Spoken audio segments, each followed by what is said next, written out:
प्रणाम, नमस्कार। एसडीबी दर्शन ब्लॉग में आप लोग का स्वागत है। बात करेंगे केले के पौधे की पूजा के बारे में। अगर आपने अपने घर में केले का पौधा लगा के रखे हैं या कहीं से लेकर आए हैं, बृहस्पतिवार को पूजा करना ज़रूरी होता है। मान लीजिए आप पूजा पाठ कर रहे हैं, बहुत अच्छी बात है। अगर मान लीजिए आप कामकाजी महिलाएं हैं या पुरुष हैं, आप बृहस्पति जी का पूजा करते हैं, तो आप बाहर नहीं जाना, मतलब बाहर जाते हैं तो पूजा कर नहीं पाते। उस समय में आप ना करें, भले ही आप प्रदीप प्रज्वलित करें, वो भी ना हो तो भगवान को थोड़ा सा भोग जरूर लगाएं, जल अर्पण करें। ठीक है, भोग जरूर लगाएं। जल अर्पण करने का मतलब है बृहस्पतिवार हो या जब भी हो, हमेशा अपना केले का पौधा, तुलसी का पौधा, जो भी पूजा से रिलेटेड पेड़ पौधे आप घर में रखते हैं, उन्हें पानी जल चढ़ाना ना भूलें, क्योंकि जल ही जीवन बोलते हैं ना। तो ठीक इसी तरह से ये पौधा सूखना नहीं चाहिए। अशुभ माने जाते हैं, बहुत ज़्यादा अशुभ माने जाते हैं जब पूजा पाठ के जो कोई भी चीज़ें हम डैमेज कर देते हैं, खास करके जिसमें प्राण बसता हो। जैसे ये देख रहे हैं, मेरे घर में आंवला का पौधा है, छोटा सा तुलसी का पौधा है, साथ में मैंने केले का पौधा भी रखे हैं। थोड़ा बड़ा हो गया है, बड़ा मतलब थोड़ा बहुत ही बड़ा हो गया है। मैं हर बृहस्पतिवार को पूजा करती हूँ। आगे तो मैं व्रत उपवास भी किया करते थे, आजकल मैं व्रत उपवास नहीं कर पाती हूँ, सिर्फ और सिर्फ मैं पूजा करती हूँ। पूजा करने का मतलब ये है कि प्रदीप प्रज्वलित करती हूँ, भगवान को भोग लगाती हूँ, जल चढ़ाती हूँ, उतना तो मैं ज़रूर करती हूँ। ठीक है, अब जल कैसे चढ़ाए? कोई ज़रूरी नहीं है कि आपको हर दिन जल चढ़ाना पड़ेगा, लेकिन आपको अगर मान लीजिए आपके घर में पेड़ पौधा है और पॉट पे रखे हैं और टेरेस पे रखे हैं। वैसे तो बृहस्पतिवार को, रविवार के दिन हम लोग अमावस पूर्णिमा के दिन छेड़छाड़ नहीं करते हैं, तुलसी प्लांट हो या केले का प्लांट हो। लेकिन अगर आप पेड़ पौधे रखे हैं और खूब ज़्यादा धूप है, हाँ, और बहुत ज़्यादा गर्मी है, आप पानी नहीं देंगे तो उस टाइम में आपका पेड़ पौधों का क्या होगा? उस हालत में आप हमेशा जल चढ़ाए, पानी चढ़ाए, ताकि उनके प्राण बहुत अच्छी तरह से जीवित रहे, खिला रहे, हरा भरा रहे। इसका मतलब ये है कि आपको कोई दोष प्रभाव ना पड़े, क्योंकि जब पूजा पाठ करने वाला पेड़ पौधा आपके घर में सूख जाता है ना, इससे बहुत ज़्यादा संकट आने का चिंता होता है, दुख होता है। क्योंकि पेड़ पौधा मरना अशुभ माने जाते हैं, खास करके तुलसी हो या केले का पौधा हो या तो आंवला का पौधा हो या शामी का पौधा हो। इस तरह के पेड़ पौधे को घर में रखे तो उनका जतन बहुत अच्छा से करना चाहिए। समझ रहे हैं ना मैं जो कह रही हूँ? ठीक है। भोग में तो आपको केले का केला लगा सकते हैं, और आप ज़रूर से ज़रूर चना का दाल और गुड़ लगाइए। मान लीजिए आपके पास चना का दाल या गुड़ अवेलेबल नहीं है, तो आपके घर में जो भी मिठाई है आप भगवान को अर्पण कर सकते हैं। आज मैंने भगवान को, देखिए, मैंने अर्पण किए हैं। क्या अर्पण किए हैं? वो थोड़ा सा बूंदिया की लड्डू, उसी में से तोड़ के थोड़ा सा गुड़ के साथ मैंने अर्पण किए हैं। आज मेरे घर में ऐसा है कि चना का दाल नहीं मिला मुझे, जिसकी वजह से मैंने चना का दाल नहीं चढ़ाए हैं। बूंदिया का लड्डू और गुड़ मैंने चढ़ा दिए भगवान जी को जल अर्पण करने के बाद में। यह बात याद रखिएगा। डायरेक्ट आप किसी पात्र में रख सकते हैं, या देखिए, मेरे पास जो अवेलेबिलिटी था, मैंने डायरेक्ट क्या करे हैं, यहाँ पर छोटा सा हल्दी का पत्ता ले लिए हैं और उसी में मैंने प्रसाद भगवान को अर्पण किए हैं। प्लेट भी रख सकते हैं आप, कुछ भी रखिए, ठीक है, जो जैसा मर्जी आप कीजिए, लेकिन पूजा जरूर कीजिए। अब मैं बताती हूँ, केले का पौधा को पूजा करने से आपको पैसों के संबंधित जो दोष होता है, या मतलब आपके घर में इनकम नहीं हो रहा है, या इनकम बाहर जैसे भी जा रहा है, आप कमा रहे हैं लेकिन आप रख नहीं पा रहे हैं, ये सब परिस्थितियों से आपको दूर होगा। इनकम नहीं हो रहा है, उससे भी दूर होगा। क्योंकि बृहस्पतिवार और माँ लक्ष्मी, विष्णु भगवान और माँ लक्ष्मी पति पत्नी हैं।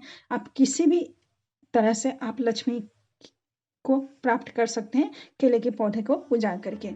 केले के पौधे को पूजा करने से आपको एक और बड़ा दोष जो है वो समाप्त हो जाते हैं। जैसे बृहस्पति ग्रह से संबंधित कोई दोष प्रभाव अगर आपके घर में है, आपके परिवारजनों में है, आप में है, तो इससे भी आपको मुक्ति मिलती है। भाग्य का लिखा हुआ हम बदल नहीं सकते हैं, लेकिन हाँ, बहुत हद तक हम इसे टाल सकते हैं, कुछ हद तक। ठीक है, अब इस तरह से हम पूजा पाठ करें। हम हिंदू धर्म से बिलोंग करते हैं, और हमारे हिंदू धर्म में प्रकृति में जितना भी पेड़ पौधे जीव जंतु है, सब में पूजा अर्पण करने का विधि है। सब चीज़ों का हम पूजा करते हैं, हम किसी को कष्ट नहीं पहुंचाते हैं। ये बात आप सबको ही जानते ही हैं, है ना?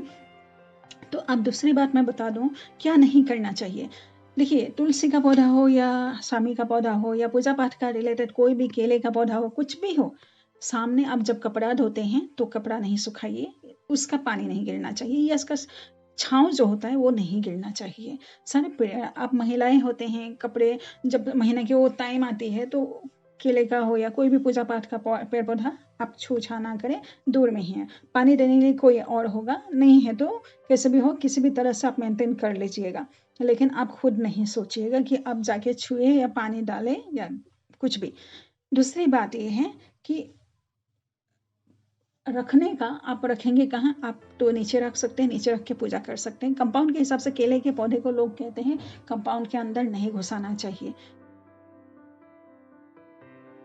क्योंकि भगवान विष्णु त्रिलोकी है, उन्हें घर के अंदर कैद करके रखना अच्छी बात नहीं है। जब भगवान को कष्ट होता है घर के अंदर, क्योंकि जो भी कष्ट भगवान को मिलता है वो उससे करोड़ों गुना ज़्यादा दुख हम लोग को मिलेगा भाग्य में। इसीलिए हमें भगवान को घर के अंदर रखना और पूजा करना नहीं चाहिए। दूसरी बात है, अब मैंने कहा है कि महिलाओं को क्या नहीं करना चाहिए। महिलाओं को ये भी नहीं करना चाहिए कि बृहस्पतिवार के दिन नाखून नहीं काटना चाहिए, शुक्रवार के दिन भी नहीं काटना चाहिए, लेकिन बृहस्पतिवार के दिन बृहस्पतिवार का पूजा होता है भगवान जी का, विष्णु जी का, और केले के पौधे की पूजा होता है। इस हिसाब से देखा जाए तो हमें नाखून नहीं काटना चाहिए, बालों को नहीं काटना चाहिए, बालों को शैम्पू या साबुन भी नहीं करना चाहिए, अपने शरीर को साबुन से धोना भी नहीं चाहिए। घर में बहुत सारी ऐसी चीज़ें हैं जो नहीं करना चाहिए बृहस्पतिवार के दिन, ठीक है। यह सिर्फ महिलाओं के लिए लागू नहीं होता है, घर के प्रत्येक सदस्य का कर्तव्य बनता है कि इस तरह के दिनों में जब पूजा पाठ की हो तो उससे पहले ही सब कुछ कर लिया करें। पूजा पाठ के दिन, व्रत त्योहार के दिन इस तरह की कोई भी कार्य नहीं करना चाहिए, खास करके बृहस्पतिवार के दिन। खाने में भी बहुत बात विचार है, जैसे लहसुन, प्याज, नॉनवेज वगैरह नहीं खाना चाहिए। बहुत लोगों ने मानते नहीं हैं, क्योंकि ना मानने का कारण बहुत हो सकता है। बाहर काम काज, आजकल तो 90% लोग काम में जाते ही हैं, उन्हें वो काम से ही समय नहीं मिल पाता है, तो घर का साफ सफाई और खास करके बृहस्पतिवार, सोमवार या मंगलवार हम लोग कहाँ इतना मान पाते हैं। लेकिन हाँ, याद रखिएगा, अब नॉनवेज ना खाए तो बहुत अच्छी बात है, ठीक है। बोलते हैं घर में पोछा भी नहीं लगाना चाहिए। हाँ, बृहस्पतिवार के दिन घर में पोछा नहीं लगाना चाहिए, खास करके फिनाइल वगैरह डाल के कुछ भी। आप जल छिड़काव जरूर करें, आप गेट के बाहर जरूर साफ करें, रंगोली करना चाहे तो रंगोली करें, कुछ भी करें, लेकिन घर को पोछा नहीं लगाना चाहिए, ठीक है। ये भी एक बात है, खास करके फिनाइल वगैरह, सोप पाउडर वगैरह डाल करके। कहते हैं कि बृहस्पतिवार के दिन पीला वस्त्र का धारण करना चाहिए, पीला ना हो तो ऑरेंज भी चलेगा। दूसरी बात है, जब भी केले का पौधा का पूजा करें बृहस्पतिवार के दिन, खास करके 3 मंत्र मैं बता रही हूँ, उससे आप जरूर जप करें जितना हो पाए। ओम नमः भगवते वासुदेवाय एक मंत्र हुआ, दूसरा ओम बृहस्पतिये नमः, ये दूसरा मंत्र हुआ, तीसरा ओम लक्ष्मी नारायणाय नमः, ये मंत्र हुआ। लक्ष्मी नारायणाय नमः इसीलिए क्योंकि जब आप केले के पौधे की पूजा करते हैं, साक्षात विष्णु भगवान का पूजा करते हैं, और अगर माँ लक्ष्मी के साथ उनका नाम जप लिया जाए तो डबल आपका फ़ायदा होता है, डबल बेनिफिट आपको मिलता है।